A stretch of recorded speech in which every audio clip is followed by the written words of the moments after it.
Hello and welcome to another episode of No Stupid Questions, or answer the dumb, insignificant, stupid questions the other shows don't have the guts to answer.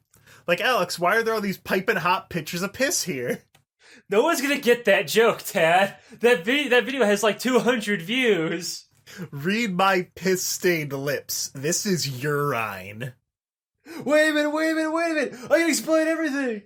All right. So, I want to open this up and set the stage, the mood for this episode. Piss. Yes, piss. Well, it is. You'll see. So, check this out. I thought about this at work the other day. I thought it was so fucking funny.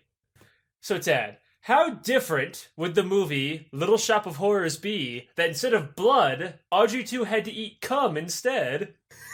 Feed me, Seymour, feed me cum! You eat cum, Audrey 2, let's face it! What am I supposed to do? Continue feeding you? Jerk people off? I'll make it worth your while! Think about it. How much different would that movie be if he just had to, like, jerk people off into Audrey's mouth to get whatever he wanted? What fucking Twitter post did you steal this one from? I thought of it while I was pushing carts. I thought it was the funniest fucking thing ever. Feed me. Does it have to be human? Feed me. Must be cum. Must be fresh. Tui, that's disgusting. See, it's hilarious. Oh, fuck. It would be a very different kind of movie, I'll be honest. Would I still watch it? Probably. Who was the voice actor for Audrey? Weren't they, like, someone famous? He was not like a professional, like, record singer, but he was, like, a, stage performer, like, kind of singer. He was in the middle ground, right? Back when that was still a thing. Back before it was just, you know, you're either super popular or you're super nothing. He was, like the person who did the voice for Donkey Kong, right? Yeah. He was a singer, but not like, you're not gonna buy like his fucking big like album or some shit. I forget his name, but I do remember he was also in fucking Captain N, the Game Master. He was Mother Brain in that. Mother Brain is basically, fuck, what was the Audrey? Audrey. Actually, Audrey it was Audrey 2. I said Audrey 2. Yeah, well, I wasn't listening very closely. Wasn't there? There was 2 endings to that, wasn't there? The movie had a different ending. Yeah. So check this out. So, obviously the movie would have to have another ending if it was cum related, but the original ending of the movie, Seymour dies at the end. And at the end of the Mean Green Mother from Outer Space song, it ends with him, with Audrey. Actually, Alex, in the cum version, it's the Mean Green Mommy from Outer Space. Big Green. What is it? It's Big Green something. They repeated a bunch. Big Green Mother from Outer Space, and I'm bad. But, fucking... I hate this. Yeah, see, like, look, and him having all the other little Audreys is now they're Seymour's kids, because it was all Seymour's cum. Okay, hang on. Okay, I'm trying to get into the fucking thing, the actual fun fact. So the original ending made all the test audiences fucking hate it, because they're like, oh, man, everyone dies! That blows! So they refilmed the ending and fucking have him beat Audrey and save the fucking world. And this is actually really interesting to me, because I remember there was a game journalist, I want to say on Rock, Paper, Shotgun, one of the really shitty websites that no one actually uses but everyone seems to bitch about. You know, one of those fucking game journalist websites, who was complaining that he hates that gamers are so entitled and always want developers to change things for them. They never have to actually, like, just have something and deal with it. And he then used examples like books don't, you know, you don't give a patch notes to a book and say, okay, sorry everybody, I'll maybe redo the ending for you. You don't do it with movies. You don't do it with fucking other things. You only do it for video games. To which I say, you're actually incorrect. I can think of a book that had a different ending because of fans hating it, and also a movie. The movie being this, of course. Then he used Sonic the Hedgehog as an example of gamers, you know, bitching about things, because even though it was a movie, it was game-related, right? Yeah. But Little Shop of Horrors had a different ending, and also the book Great Expectations had a different ending because of its shitty ending. You ever read Great Expectations? That's the one about the orphan who, like, runs around and something. Are you gonna go into a fucking version of Great Expectations where it's cum? Is his budget come down? Now imagine, instead of giving the homeless guy, the prisoner pie, he gave him some of his cum instead. No, shut up. No, 50,000 a month on Patreon for Cumtown, by the way. Okay. So the point is, the original. I'm not gonna go to the whole fucking book because who fucking cares? But I read it in high school. But the original ending was like, instead of getting married, he gets fucked over by the old lady, Mrs. Haberdash, or whatever the fuck her name was. And then the old lady feels bad about it because she's like, oh wow, I actually just kind of perpetuated the cycle. I'm so sorry. I'm a fucking psychopath. Whoopsie doodles. Oopsie poopsie. Well, ruined your life. Bye. And then he just kind of like leaves alone and sorrowful. So people hated that. And so with the re-releases of the book later on, they have a new ending where he does end up getting married, kinda. Where he gets like, she gets married to the other guy, but then he's like an abusive husband, so she leaves him and then marries the protagonist anyway. Okay. But like, it does happen to that one guy.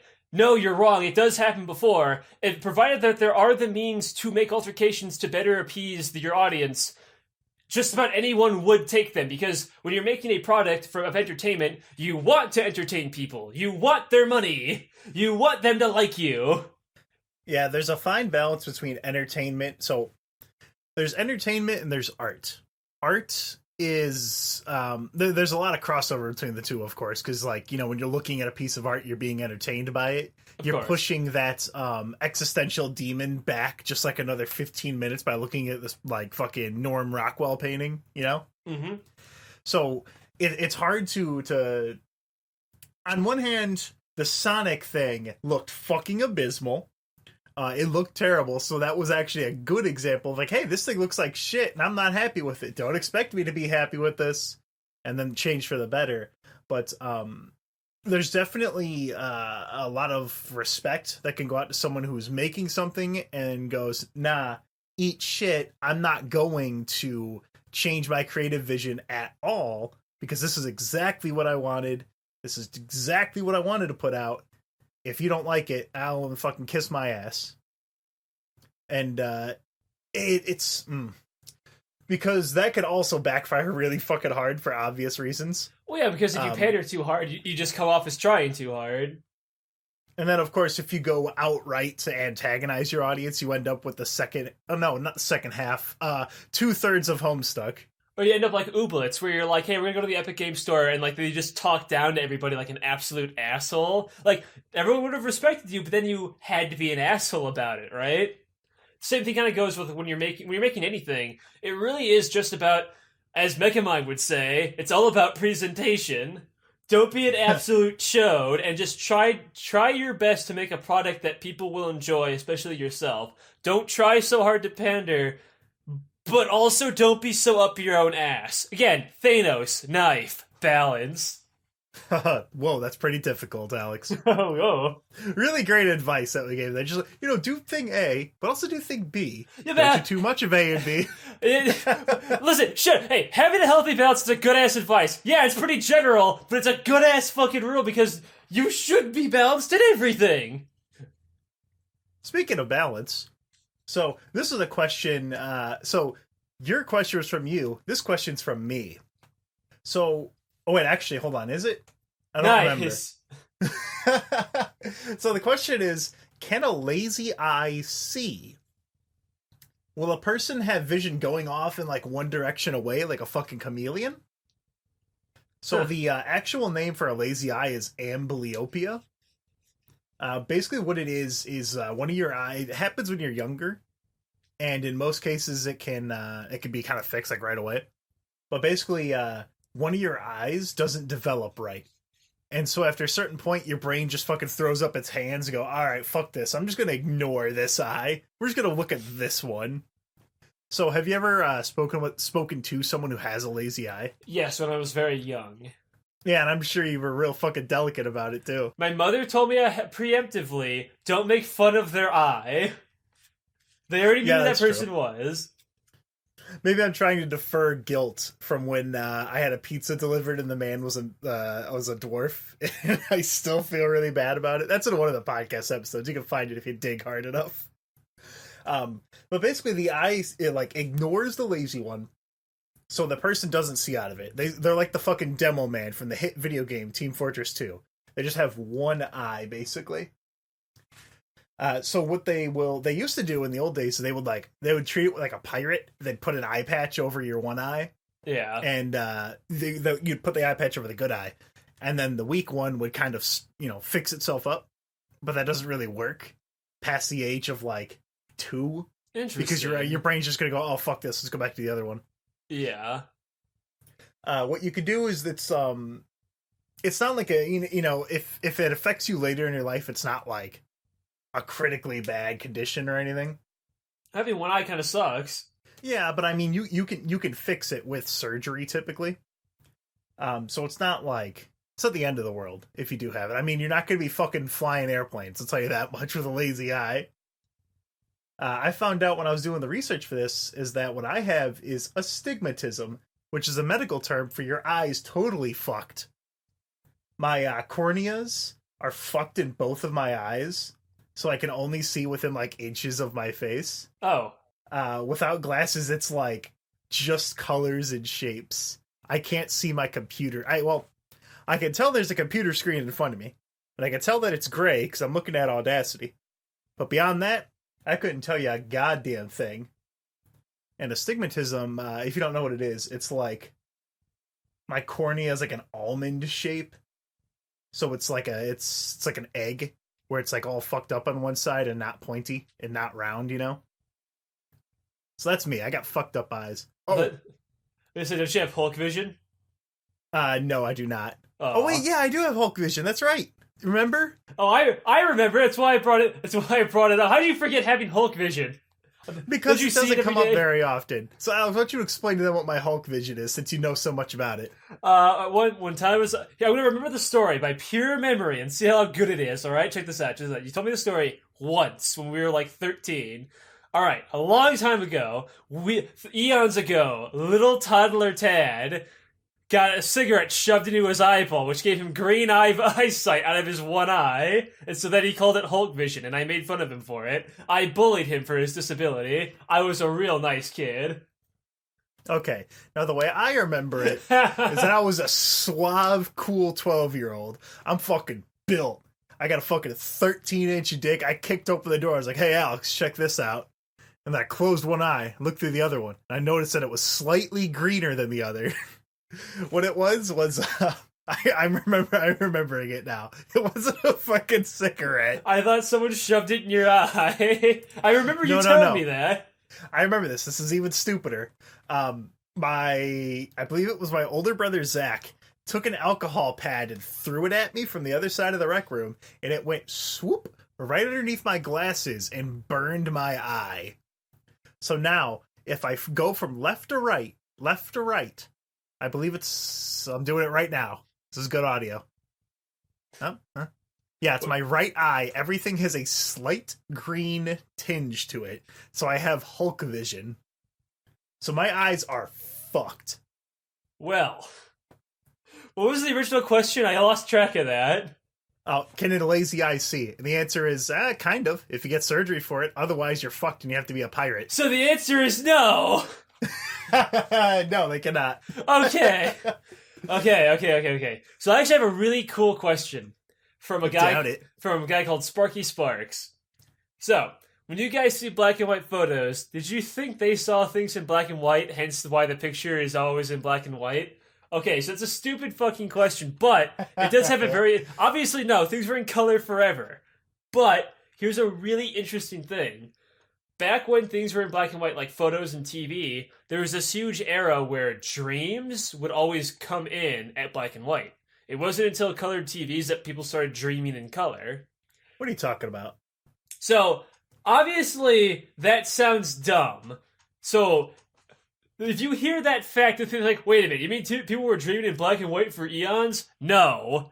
People were dreaming in color all the fucking time. They would dream of their lives and shit, right? When you go fucking dream that you're at fucking work or at school or some shit, right? Oh, okay. I'm gonna make a shot in the dark and say it's once you had black and white film and media coming out. Yes, that's people became a lot more accustomed. Yeah, and that's why I said in that era. In that era of black and white TV, people would see that stuff all the time, which would kind of perception, like, brains are weird, right? Perception is weird like that. So when you would dream, you would kind of dream up things in black and white colors.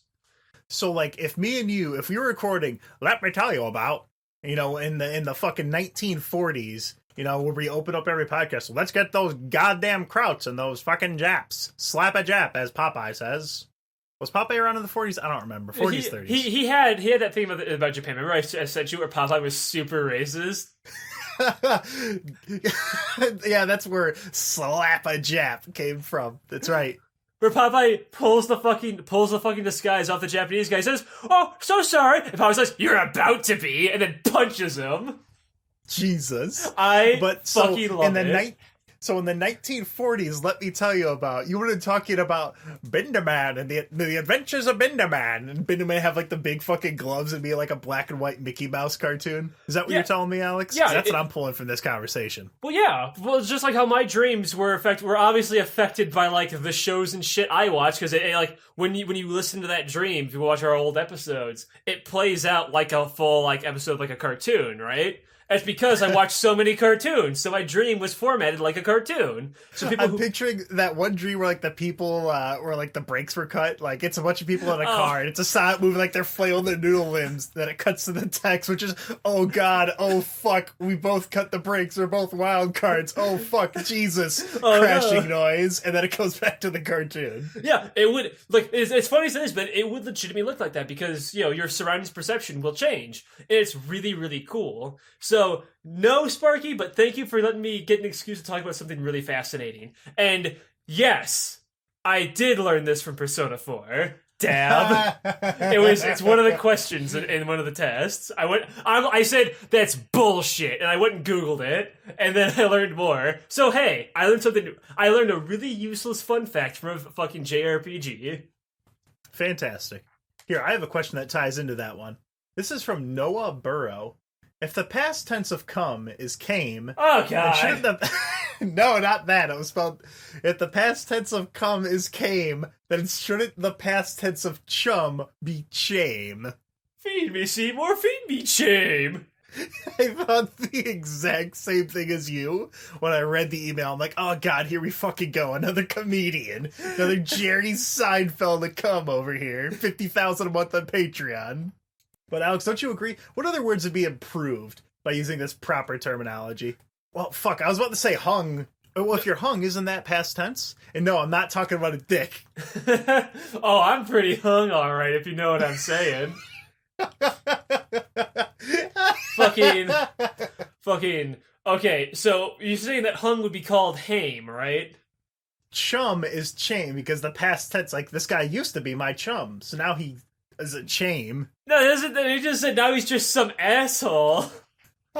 This sentence is breaking down, Alex, as we examine it more. Noah Burrow, I'm gonna give this a D. Apply yourself. No, imagine fucking 1940s Alex and Ted. Oh, that guy used to be my chum, but now he's just some asshole. Like, you just dropped the accent in the cartoon. He's a fucking kraut.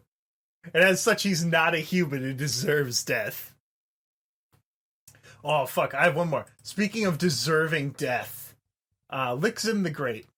If you revive a zombie from the dead, is it still undead? Let's break this question down. Yes, they would just be... Okay, hold on. Alright, zip it. So I had this really interesting conversation once about this in World of Warcraft, because of the whole light undead thing in air quotes. Alright, everyone on the table, let's get it all out of the way.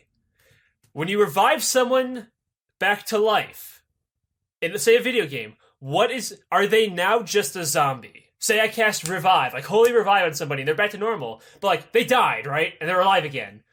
Aren't they technically undead? I believe, so a zombie is something... Is mindless. It is a mindless creature that is being animated by some kind of force. Like, voodoo zombies were basically, like, the person's brain dead, and you're just kind of pushing them along. Like a puppet on strings. Yeah. Yeah. They don't have any actual agency as a zombie. Yeah, a zombie does have its own proper terminology, and you're completely right. I'm a little more interested in the undead part. Hold on, Alex, say that again. I'm completely what? You're completely incorrect in every single way. You know, Alex used to be my chum, but now you're just my chame. Now he's just a fucking shame. Alright, so check this out. So, zombie is easy. So yeah, they're just a zombie. But if you were to say, take a zombie and then restore its brain functions, like, they're still, like, rotting. They're still, like, a weird fucking jaw and shit, right? What fucking brain is there to restore if it's a full-on Zimbabwe? Well, so theoretically speaking, magic, Tad. We're talking, like, it's a zombie. They don't exist anyway, Tad. I'm sorry that this line of logic. Okay, sorry. Oh, zombies existing. Yeah, that's fine. How do we restore them? Whoa there, pal. That's not enough realism for me. Why don't we pump the brakes there, guy?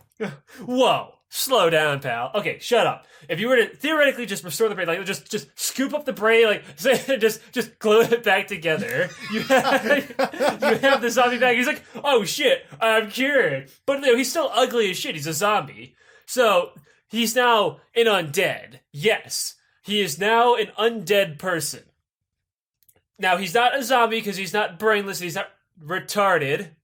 But, right, can I say retarded, or is that not okay with it anymore? Is that not PC enough? Well, the only problem I had with that sentence, Alex, is that you said they're an undead person, and I think the preferred term is person of death. My bad, sorry everybody. But what I'm really interested about, though, is that, so, in, say, World of Warcraft, which is like a fantasy setting, if you were to use revival magic on somebody, they're alive, but there's very clear distinction between someone who's alive from being revived via some bullshit, like, say, Illidan, versus, here, this chick was revived with the power of the light, but she still has gray skin, so she's undead.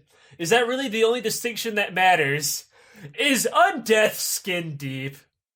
It's a label that we put on people, man. I don't think it's fair. Because, like, obviously, like, the Forsaken, they have their bones sticking out and bits of their flesh missing. Yeah, obviously they're undead. But say Arthas' sister, because it's his sister, it's this whole fucking story, I don't even want to explain it. But Mrs. Menethil over here, she just has pale skin. But she's revived with, like, light magic. And we kill each other and get revived with light magic all the fucking time in-game. But we've also had canon revivals like Illidan in-universe. And he lore-wise explains the gameplay mechanic of reviving with your spirit, by the way. You have an immortal soul, which means as long as you can get to your body, you can come back to life. So is he a zombie if he does that? If he just hops back into his body? Is he undead? I personally say yes. This is what made the argument happen in the first place, because apparently that's wrong. So, if someone... a human... Let's go with a really wild fantasy example here. A human. Yes. Dies and is revived. They are not... They're revived through magic. They are not a zombie. They are not undead. They're just brought back to a previous state. Never mind, Tad. I think I actually just thought of the answer to this. I'm stupid. I'm really dumb. Everyone's already typed in the comment section the answer to this question. Tad, you can resuscitate people in real life. They're not undead. They're just alive again. I mean, you could have a guy be legally dead for like a minute or so and still bring him back with shock in him or something, shock in the heart or whatever. And he was dead, but is he a zombie? Did you call him undead? Dude. No, he's not. Okay, Alex, when I die 13 days, 7 hours, and 12 minutes from now, when someone brings me back, I'm going to refer to myself as a zombie. Okay, well, obviously, so the answer is no, they're not a zombie. They're only a zombie if they were brought back to the dead in a mindless, puppeteered-like state. Okay, well, that was a waste of my time. The answer is right in front of me. Okay, was that... Haha, oops. Here, let's answer a more serious question, Alex. This is a question from Tad Becker. Nice. Can you use a urinal without splashback? So... how hard do you pee? Dude, check out how hard I can piss. Okay, well, I'll give you some hint on how to avoid splashback. Don't fucking put your entire body in the fucking urinal, Tad. Stop being... Okay, look, Tad, look, I know it. I know, hand on your shoulder. I understand that you have a small PeePee, and you don't want the other people next to you in the urinal to see it. But nobody cares, Tad. Stand far out, legs apart, stand firm, chest out, and just start pissing. You're not meant to go right up in the damn thing. Just sticking it right in the fucking urinal cake. No, so I was thinking, like, is there a secret technique to avoid 100% splashback damage? Like, what if I'm wearing light armor, shorts, and I don't want to get it on my legs at all? Like, at all, not a single droplet. So I thought, okay, there's gotta be, like, a secret, like, ninjutsu, a piss jutsu, if you will. So I found out, and I shit you not, there is a U.S., like, fluid dynamics physicist named Tad Truscott, who, with a name like that, he sounds trustworthy, intelligent, incredibly handsome, and an all-around just fucking great guy. And what he recommends is that you stand, and I quote, as close as you're comfortable and piss at the back of the urinal at a 45-degree angle. And if you can't trust Tad, who can to trust, Alex? So, I know you don't know what a 45-degree angle is on top of your head. So, I picture Ted, you walk in there, you have your nicest fucking suit just to prove that you're not going to get any on you whatsoever. Everyone come here and watch me. Watch as I don't piss on myself. No, you stand there, like, fucking stop. It's like this camera zooms up on you. You fucking... It's like when Bugs Bunny was doing the opera, and he, like, holds his hand up and everyone's applause stops immediately. Yeah, you gather everyone around, you unzip, you fucking go reach in your pocket, pull out a fucking protractor, angle it with your wiener, and then fucking piss at a fucking 45-degree angle. And then everyone just starts fucking like, woo, yeah, woo, Ted. And you wake up and then I wake up because I had a dream, because I actually pissed on the floor, slipped, and just fucking smacked my head off the fucking urinal. And then that's what I'm gonna do in about 17 days or whatever the fuck time I said earlier, Alex. I'm taking Tad Truscott's advice and killing myself.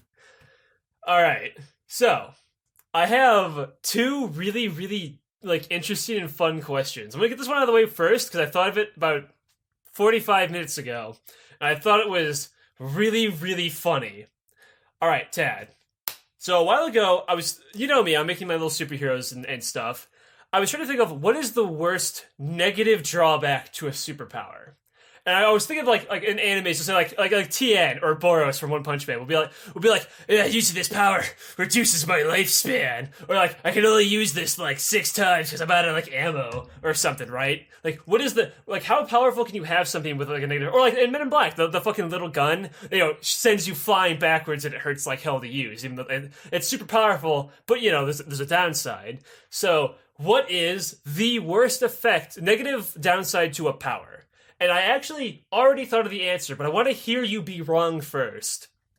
Okay, so is this like the power is very, very good, but the drawback is exponentially worse? Think of it like you think of the most ultimate Thanos Infinity Stone power you can think of. Literally, it can do anything, but it will do this one thing that I thought of that nobody would ever want.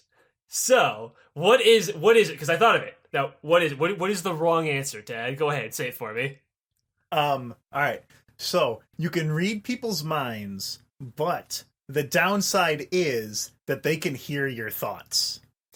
Ooh, see, that's really good. That is really scary, especially if you're really paranoid. I mean, after all, you're just sitting there listening to your Homestuck music in your head, and everyone hears it like a radio, like, around you. But, while that is there, I actually thought one too.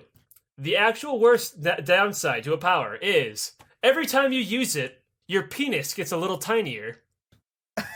Think about it. You have, let's say, Thanos right there. He's got the Infinity Stone gauntlets. He's got the blast. He's like, I'd end you right now, but it would make my pee-pee smaller. And then he leaves. or like you have your anime fight, and like Boris is going like, every time I power up like this, my penis shrinks.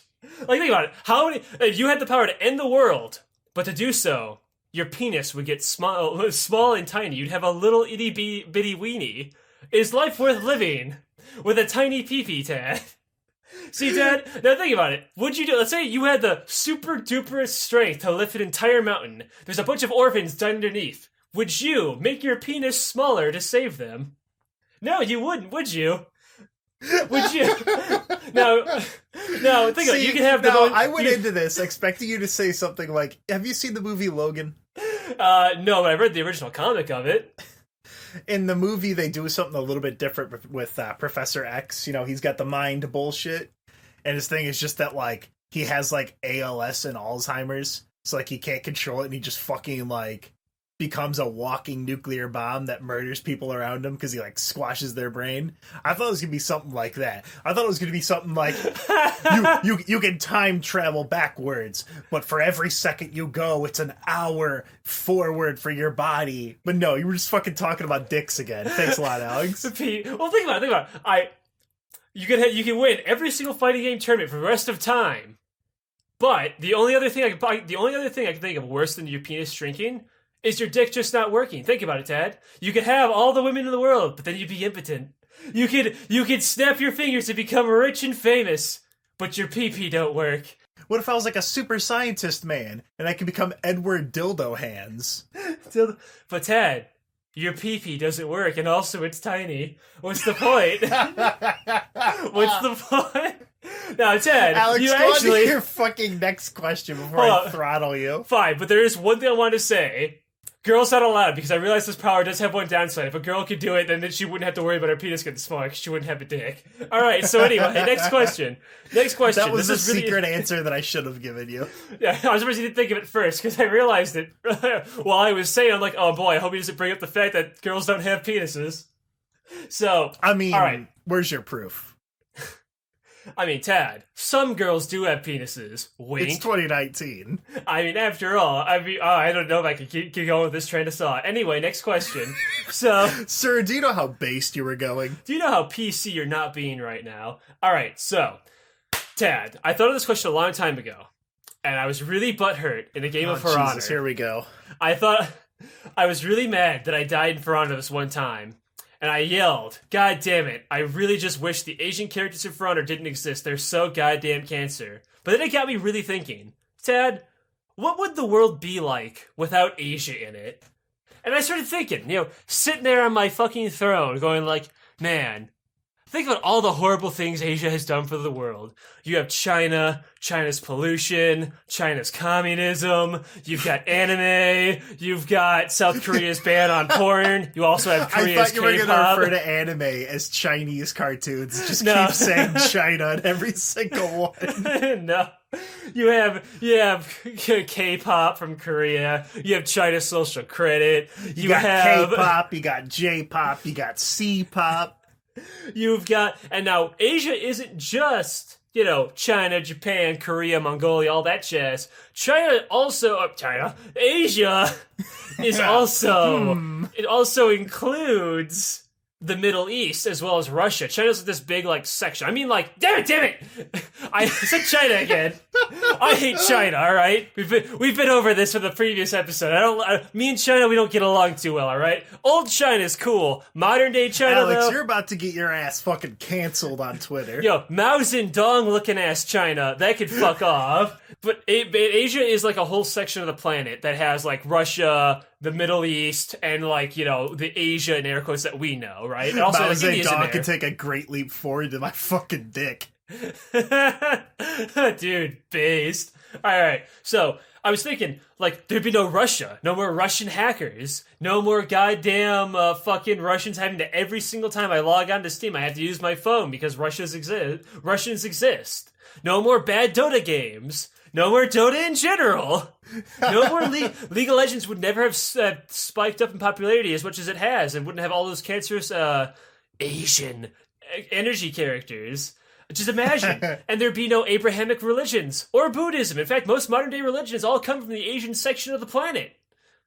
Because again, Middle East counts as Asia. There'd be no terrorism. There'd be no Indians shitting everywhere. There'd be no nukes. Tad, imagine the world without Asia in it. There wouldn't even be negative things like colonialism into the Americas because the Americans were populated by an offshoot of Asians. They came over via the land bridge. The entire, the Americas, which is Canada, America, South America, Mexico, all that entire section of the world would pretty much just be unpopulated. It would just be animals. Tad, imagine the world. Waving my hands, the smoke machines going in. Imagine the peaceful world without Asia in it. Every bad thing in the world. All the people without the Asians. Living without Asians. Now, Tad, you may say I'm a dreamer, but I'm not the only one. Think about it. A world only with Europeans and Africans in it. God, that'd be so nice, wouldn't it? Okay, you can't put that part in the episode. But imagine a world without Asia in it. All of the world's horrible crimes pretty much wouldn't exist. Alright, so I'm gonna burst your bubble and let you know that literally every, group on the planet has done terrible, awful shit to each other on the same level of severity as Asia. You're basically saying what if we just, skipped human development from, the savannah and then just jumped to, Italy or something? We'd be Gucci, right? Imagine just, okay, so we all start off in Africa. We're gonna go with the theory that we all originate from Africa, right? All these Africans go up, they're like, oh man, I'm getting sick and tired of being out here in the sun all day. Yeah, buddy, I'm pretty pissed about that too. Let's go up north. Oh man, there's just this big fucking wall of mountains where Asia should be. Well, guess we're not going over there. Well, off to Italy. Let's go beat it. It's just a big, featureless white wall of light blocking us from Asia. Well, guess we can't go over there and ruin the world. Oh man, I was really looking forward to doing that. I just couldn't wait to have my ancestors be ruled under mouse and dogs' horrible policies. Remember that time he made a horrible insect infestation because he made them kill all the birds in the area because he didn't like birds? God, I couldn't wait to see that. Well, I guess I'm just gonna have to go work on my art and philosophy over here in Greece. I guess I'll just go and build a spaceship. I guess I'll just solve the life equation. I guess I'll just cure cancer, 10,000 years early. Fuck it, I got nothing else to do. I'm not sitting here worried about my social credit. I'm not busy making gunpowder, which, by the way, there'd be no guns because China invented those too. Oh, God. Imagine the world. I'm just so glad that this giant wall was right here, stopping us from hurting ourselves. Thanks, God. Jesus Christ. So to wash the taste of that question out of our mouths. Imagine the world without Asia in it. This question here, this is my last one. This is from the Real Lemon. It's like the real lemon, but only has one L. It's very funny. How do fish get into newly formed lakes? Now, this one, I like this question a lot. This is cool. So I'm going to cover the natural ways that fish will get into, a lake and shit. So, Alex, have you ever seen a lake before? Sure, yes. I've seen many lakes before, Ted. Continue. I assume you're talking about naturally formed lakes and not man-made ones, obviously. Yeah, like natural. So how do new lakes show up? So many times, seemingly separate lakes and ponds will actually be connected when there's enough rain or flooding. Water will fill up in Lake A, it'll eventually spill over the natural barriers or man-made barriers, and make a little passageway to Pond B for a certain amount of time, and then water dries up, evaporates, soaks into the ground, that passageway disappears, any animals that went with it brought fish from Lake A to Pond B, and now Pond B is its own separate ecosystem. That's the most common way, is that things will flood and it'll carry eggs, it'll carry fish themselves, all that bullshit over. Another way is when animals are just fucking around in a lake, like ducks, just fucking be in there. Just ducks. What they'll do is they'll pick up fish eggs, which I think is called roe. I think roe is the term. I bought 7K of it on accident in RuneScape, and I never managed to use it all. Nice. But animals will pick up the fish eggs and other bullshit in their feathers and bring it to another empty lake. When they're hopping between lake to lake to lake doing their fucking bird bullshit or whatever. An article I read tried to pin the blame for fish populating lakes on hawks dropping their prey, which didn't seem very believable. That didn't seem very professional or should have been in an educational article. That seemed like something that I would say.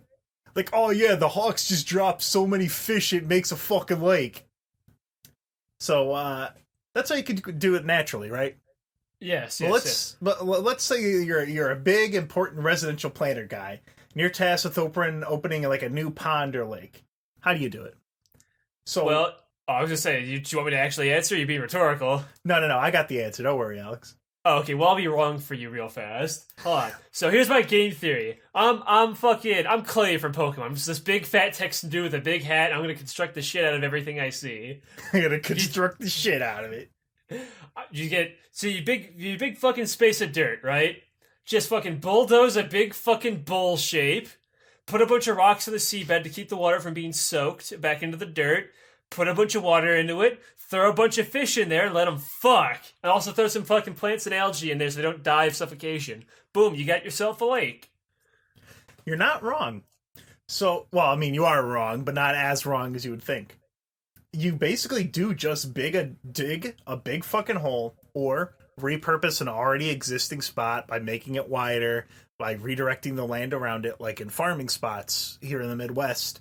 There will often be a pond somewhere on the field, because the field will be slightly angled so that excess water will drain down there instead of draining the corn and shit, you know? Yeah. But you pretty much do just take a big old hole, fill it with water. Sometimes they'll put a liner down. So you're big residential planner guy, and there's like a lake in a subdivision. So you put down dig a big hole, you put some liner down, fill it with water. Make sure the pH is correct, you put some fish in there, and then you have some child get a fish out of there and try to chop its fucking head off and traumatize another one.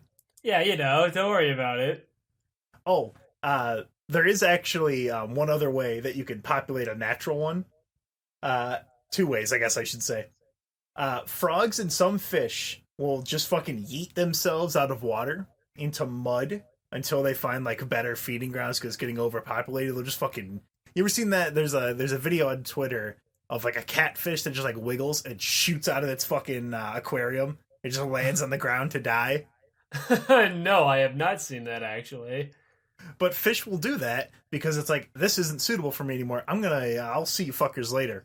And they'll just fucking fly out of there and then wiggle on the ground and hopefully not die until they get to some new grounds. There's also frogs and other fish can get picked up by fucking tornadoes. It just whipped like 6 miles that way and then just like survive because they land in water, or don't survive. When you wake up in the morning, there's a million fucking dead frogs around your house. One of the articles just had a picture of a guy's front yard where it went out and there's just a bunch of fucking dead frogs. I imagine that like the way the Earth and the ecosystem was all planned by Mother Nature, but back when back before, she thought about putting that big wall in front of Asia to stop us from going over there. She had it all planned out. She's like, okay, so like all the water is gonna flow down back into the ocean, so everything can constantly be recycled. Everything's gonna be degraded and shit out by worms back into dirt, and they're all sitting around there for way too long. They want to mix up a little bit. Here's a fucking tornado, you little shits! Have fun with your new wild card. Have fun with your new homes. Just fucking whip a frog 6 miles into the next county. Dude, fuck ponds. I'll be honest, I'm gonna say fuck them. There used to be a pond near, there would be a pond that would form at my friend's house, and every time I would go there, it would just fucking constantly filled with mosquitoes. I fucking hated it. Fuck mosquitoes. Can I say this controversial opinion? Fuck mosquitoes. I think you know what, Ted? That actually leads into my final question. Yes, I bet you didn't think I had one more. So, Ted, why the fuck did God/Mother Nature invent mosquitoes? What purpose do they serve other than annoying me? And why aren't enough of them in China? I think like mosquitoes are a big fucking problem in China, Alex. Could they be a bigger one? Alex, you can't advocate for fucking Chinese genocide. Holy shit. So fucking like all the fucking rice paddies and shit, because they grow up in water, they just got a million goddamn mosquitoes. Okay. But you know how in Africa they have like malaria, right? What if we just run it up a bunch of them and then let them loose to the Chinese government, alright? I'm not saying for a revolution, Dad, for those Chinese viewers out there. I'm just saying, guys, what if we give these blankets to these Native Americans? No, I'm not saying we kill them. I'm not saying that we should kill the Navajo. Let's just Give him some of these blankets. That's No, what you wait, are, Dad. Alex. You're being a real Alex. You're being a real Christopher Columbus right now. That's genius, Tad. Go back in time with the power. And my pee-pee gets smaller from it because, it's the negative of the power. But it's worth it because I say, Columbus, you fool. He's like, what? He's like, what? And he's like, You're going the wrong way, Columbus. Go that way. You're heading west. You're heading west. You gotta go east. To India? No. To China. What's China? Just give him these blankets, Columbus. It's your destiny. That's it, Dad. That's the secret. The saving the world. Columbus, the fate of the planet is in your hands. Hero to all, Christopher Columbus. Then I travel back into the future, and there's just fucking, sci-fi shit everywhere. There's, rockets flying around. I'm like, I look down at my pants. Worth it. You know it's not worth it? This fucking podcast that we have to nuke now before we get targeted by the Chinese government. Worth it. So you can find the show on YouTube, iTunes, Google Play, Spotify. You can send in questions to the email, which is letmetellyyouabout@gmail.com. That is let me tell you about with 3 T's, because otherwise it would not fit. Except it would. I just didn't know that at the time, but I'm stuck with it now. You can also post questions on the YouTube comments. You can send them through Twitter. I got a few from there, but I prefer if you send them to the email if you want me to see them specifically, or the YouTube if you want Alex to see them. Thanks for listening to this episode. This will be the last one before we get fucking abducted by the Chinese government and forced to their re-education programs. Oh, and then our organs are harvested. Don't forget that part. That's a new thing that came out after our previous episode. They harvest the organs from all those Uyghurs too. Yes, that's what they call them. I'm not being racist. That's the term. It's not what you think. I said it back then, but I'm saying it. It's not. There's no I in that word. There's no I in Uyghur. It's Uyghur. That's how you say it. Anyway, they harvest their organs, too, if they don't comply. Well, good thing my most important organ is so small from all my superpowers. I fucking hate this, Alex. This podcast is dead because of you. Worth it.